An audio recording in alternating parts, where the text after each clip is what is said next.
Аналитический центр «Бизэксперт» продолжает работу в направлении развития экспорта из Кыргызстана. В том числе сегодня центр занимается разработкой различных механизмов экспорта для местных предпринимателей и производителей. Сегодня мы поговорим об экспорте такого востребованного продукта за рубежом, как мед.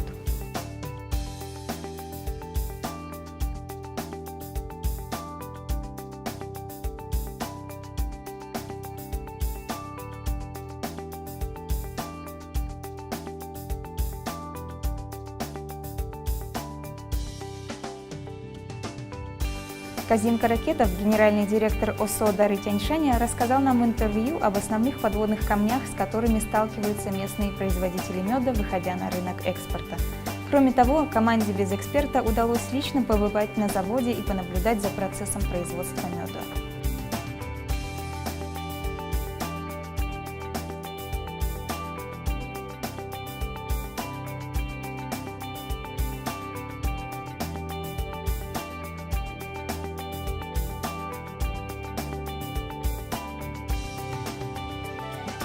Как поведал нам Казим Каракетов, свою работу в сфере производства меда он начал с 2003 года. И, по его словам, только за 2015 год его предприятием было собрано и произведено порядка 12 тысяч тонн меда. На сегодня он экспортирует свою продукцию в Китай, Россию, Казахстан, Японию, Малайзию, Германию и в ряд других стран.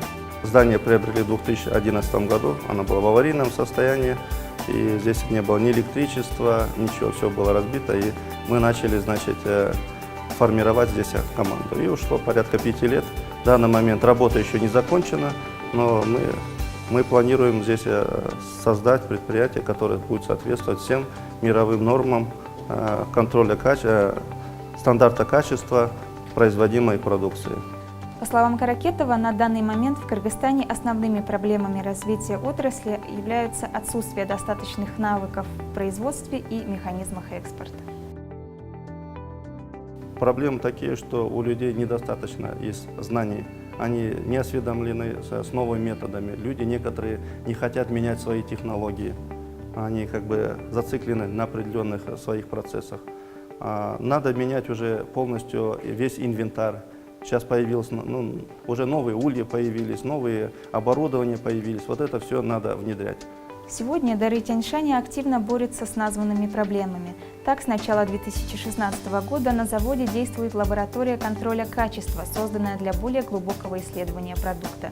Кроме того, на предприятии проводятся тренинги с целью повышения квалификации сотрудников. Мы здесь делаем контроль качества этого продукта на соответствие. После этого есть наши дизайнеры, которые сделали красивую этикетку, красивую упаковку. Мы это должны тоже подготовить. Продукт соответствовать тем требованиям, которые в каждой стране в отдельности. Потому что в разной стране разные есть требования и разные есть приоритеты. Генеральный директор также отметил преимущество системы ВСП+, внедренной в Кыргызстане в начале этого года. По словам Каракетова, данная процедура делает нашу страну более привлекательной для стран ЕАЭС. Эта процедура нашу страну делает более привлекательной для того, чтобы наши партнеры из Европы могли с нами поработать. Потому что если взять две страны, я буду, образно говоря, Кыргызстан буду и Монголию, или Кыргызстан и, например, Китай.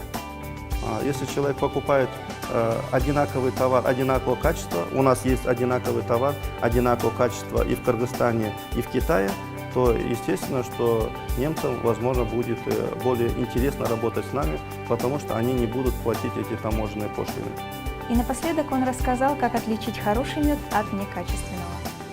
Есть самое хорошее, это, конечно, лабораторные анализы нужны.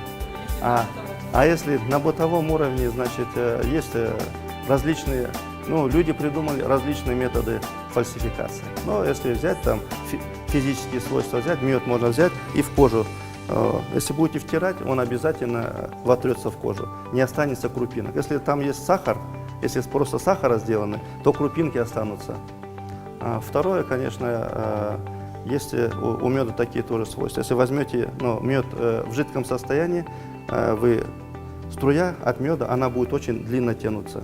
Потом, когда струя обрывается, у него такие свойства есть, капля подтягивается, она амортизирует эта капля.